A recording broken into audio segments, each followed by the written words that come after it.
Welcome back to Nick Lynch's Comic Corner, classics past non-classics. This is episode number 480 and Doubleshot number 394. Two X-Men trades of the same series. The series is Young X-Men. This is Volume 1 and 2. Volume 1 is called Final Genesis and Volume 2 is called Book Revelations. These two trades collect the entire 12-issue series plus a short story from Marvel X-Men Manifest Destiny number 3. All the issues are written by Mark Guggenheim. This is a series before the X-Men Gold. Excuse me. With the first 5 issues, the artwork is done by Yannick Patrick Pakyukiti. I think that's how you pronounce the person's name. Yep. And the final one, the artwork is done by Ben Oliver, who does issues 6 to 7 and 10. Bavis Salvador does issues 8 through 9 and 11 through 12. Yeah. Let's see if I can find it here. Artwork for stuff in the future is done by Daniel Acuna. Great artist, by the way. Yep. Now, what is Young X-Men? Young X-Men was formed in the aftermath of Manifest Destiny. Yeah, pretty much the first 5 issues take place during the Fighting Way Stand. The remaining issues of the series take place during Manifest Destiny when the X-Men relocated to San Francisco. The lineup for the series is quite ingenious. It consists of Rockslide, Blindfold, Dust, Graymilkin, Ink, and Wolf Cub. Yep. I should point out, though, both these covers are done by Terry Rachel Dotson. I should point out also, though, that Dust and Rockslide are creations. Annull also shows up in the series as well, along with Cypher. Annull and Dust are creations of Chris Yost and Craig Kyle. Blindfold is a character who was created by Joss Whedon. Graymilkin, I'm not sure who created him at all. In the case of Ink is the original character for the series, so is Wolf Cub.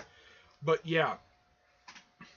But you can also say the series is sort of a series that set up the New Mutants, the 50-issue New Mutants series that came as sort of a semi-replacement for this one.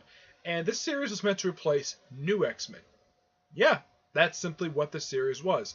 It was a replacement for that series because it featured younger X-Men acting like X-Men, doing various missions. Basically, in the first mission, they tried to prevent the 4 New Mutants from basically. Apparently, they were told by Cyclops, though the Cyclops is actually not Cyclops. Yeah, spoiler, but the spoiler itself is 9 years old. This Cyclops is actually Donald Pierce, who actually is killed by Cyclops 2 years later. Not kidding, he dies 2 years later. He gets destroyed by frickin' Cyclops. The real one, mind you. Yeah. Though, this series would later lead to the reformation of New Mutants, which was awesome. Simply put, for that New Mutants, it was a reunion of the original New Mutants. There was New Mutants that was in the Young X-Men, in the new X-Men title, but it was a squad, one of the student squads, which all the squads were disbanded after M-Day. After the events of House of M, yep.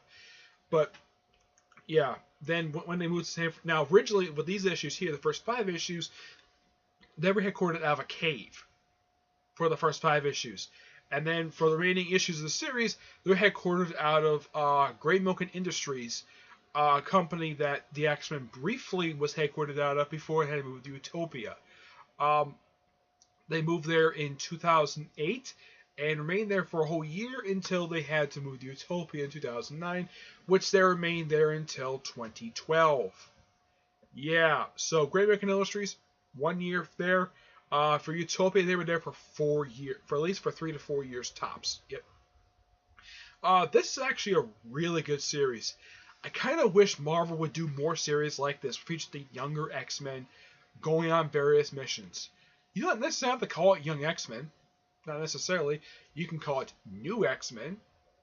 Or you can resurrect one of the old titles that basically the only was like. You can remake Amazing X-Men or Uncanny, but that's a topic video for another time. But yeah. Both trades are fantastic. I do recommend them if you can track them down because these trades, like this one here, this one's 9 years old. couple pages were actually stuck together. But yeah, this is a 9-year-old trade. This trade came out 7 years ago. Yeah, but they're not bad condition per se. But yeah, but this is actually some older trades I've actually reviewed. But I do kind of remember this series coming out because I was reading Marvel at the time. So yeah, this came out like right after Manifest Destiny happened, during the WWE stand, and basically ended during Manifest Destiny. Now I do have a theory of why the series ended. It probably suffered through low sales. That's probably the reason why the series got canceled after 12 issues. Because like, here's kind of the weird thing. After this series ended, with the exception of Rockslide and Null, the rest of the characters, Blindfold, as far as I know, was just basically hung out in the pages of X-Men Legacy for a few years before the whole split of the X-Men. Unknown and Rockslide would occasionally be featured in X-Men books, still featured this very day. Ink is in a coma. Grey Milken recently showed up on the pages of Ages of S.H.I.E.L.D., but didn't really do very much between this series and that. He basically disappeared. Wolf Cub is dead. Cypher, I'm not sure what happened to him at all. But they also appearance on Magma as well in this series. Yeah, but really good series. Highly recommend it. I give both these trades a 9 out of 10. Okay. Alright, that's it for this episode. Stay tuned for the next episode, which is episode 481 and Doubleshot number 495, where I'm going to review 2 more Marvel trades of 2 separate series. But it's definitely 2 Marvel trades, okay? But until I see you on my next episode, bye.